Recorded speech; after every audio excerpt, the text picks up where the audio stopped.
In between the ruins of ancient Egypt, we can see a small baby with golden rays emanating from its head, as captured by Gustave Moreau around 1877.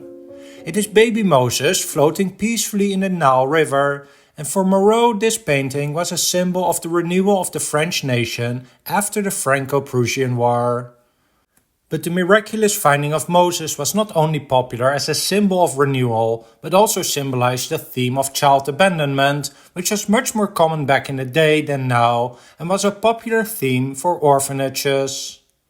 And wealthy people also enjoyed this theme after the birth of a boy, as a symbol that their new son could have a great future like Moses.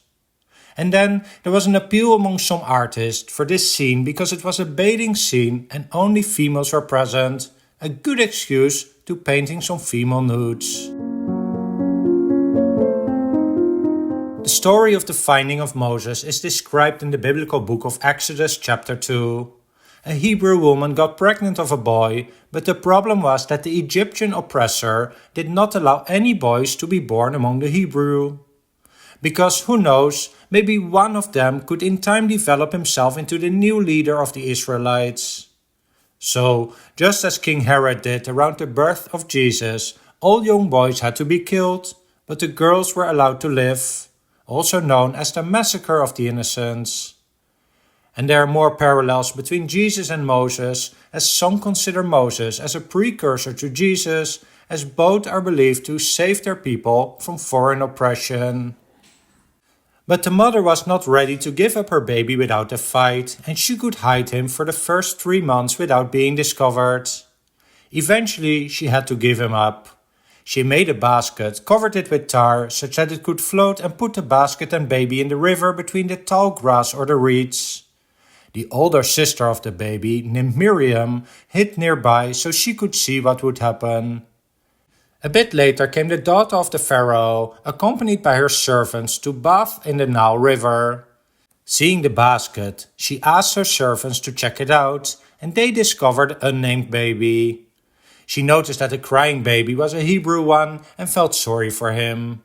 That was the moment that the baby's sister came up to her and asked if she could find a Hebrew woman to take care of the baby and nurse him. The Pharaoh's daughter agreed, and the sister conveniently went to her mother, who would be paid by the Pharaoh's daughter, on condition that when the boy grew up, he would come to her house. This is exactly what happened, and the Pharaoh's daughter named him Moses, which means drawing out, referring to how he was pulled out of the water. Some of the works on the finding of Moses, also known as Moses and the Bulrushes, are considered somewhat controversial today. The reason is the way that the Pharaoh's daughter is depicted, especially when she looks like a tall, slim, well-dressed, pale-skinned lady surrounded by people of other ethnicities, a style that was especially popular during the 19th century. It's a bit comparable to the depiction of Jesus. What was his skin color, hairstyle, etc.? If interested in this topic, I've made a separate video about how Jesus is depicted in art history and how he most likely looked like.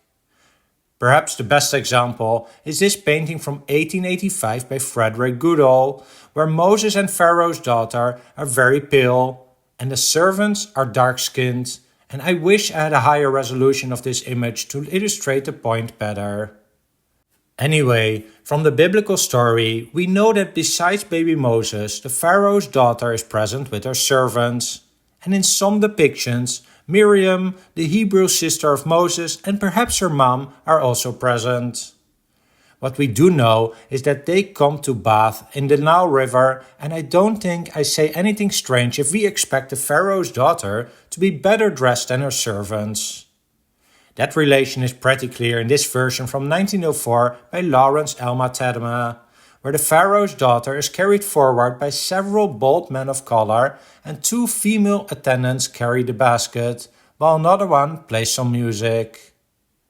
In this version from 1660 by Ferdinand Bol, the Pharaoh's daughter appears more pale than her servants. She also stands taller than them, and she is the only one wearing some jewelry. Now, you can easily argue that her skin color is similar to that of some of her servants, but that she is depicted in the light to make it easy for the viewer to identify her. One or more of these three tricks are used by many more artists. Giving the Pharaoh's daughter a lighter skin by putting her in the light can also be seen in this Baroque painting by Paolo Signani, and she is also better dressed than her servants. Paulus Bohr similarly identifies her in 1638 by distinguishing the way she is dressed. And in 1660, Sébastien Bourdin makes sure that the Pharaoh's daughter is just a bit taller than the others. And Joseph Gaynard does the same in this painting from 1819. Many artists painted the Pharaoh's daughter as the ideal beauty of their time, which of course differed across countries and time periods. But for many European artists, this meant that she had fair skin, blonde hair, was fairly tall and dressed according to the latest fashion. In other words, they captured the local beauty of their time and region, or the beauty taste of the person who commissioned the painting. Similarly, many paintings don't portray the scene of Moses saved from the waters by painting a distinct Egyptian landscape or surroundings, but just captured their local environment in the background. If we look at the way baby Moses is depicted, you may notice that he is almost always depicted either as a calm and peaceful boy, not stressed at all by the new situation, or as a boy who's happy to have been discovered. However, the biblical story clearly mentioned that he was crying when he was discovered. But the idea of artists was that Moses is an important biblical figure who would later lead the Israelites out of Egypt to their own country, and such a heroic figure should not be depicted as a crying and distressed baby. Most paintings focus on the finding of Moses by the Pharaoh's daughter, and few show the aftermath. This one, however, by the Italian artist Orazio Gentileschi, the father of Artemisia Gentileschi, includes some of the aftermath, with the girl in green on one knee being Moses' sister Miriam, and the woman in red on the left the biological mother of Moses, who would take care of him at the request of the Pharaoh's daughter. Finally, the finding of Moses was not only popular during the Renaissance and Baroque periods as a way to celebrate renewal or the birth of a boy, but the theme made a revival during the 19th century, as it was a good way to capture some Oriental architecture that was popular during that century. Well, I hope you enjoyed this discussion of the finding of Moses in art history, and if you did, please support the channel by hitting the thumbs up button, subscribe and hit that notification bell if you want to automatically be alerted when new videos are released. Thanks for watching.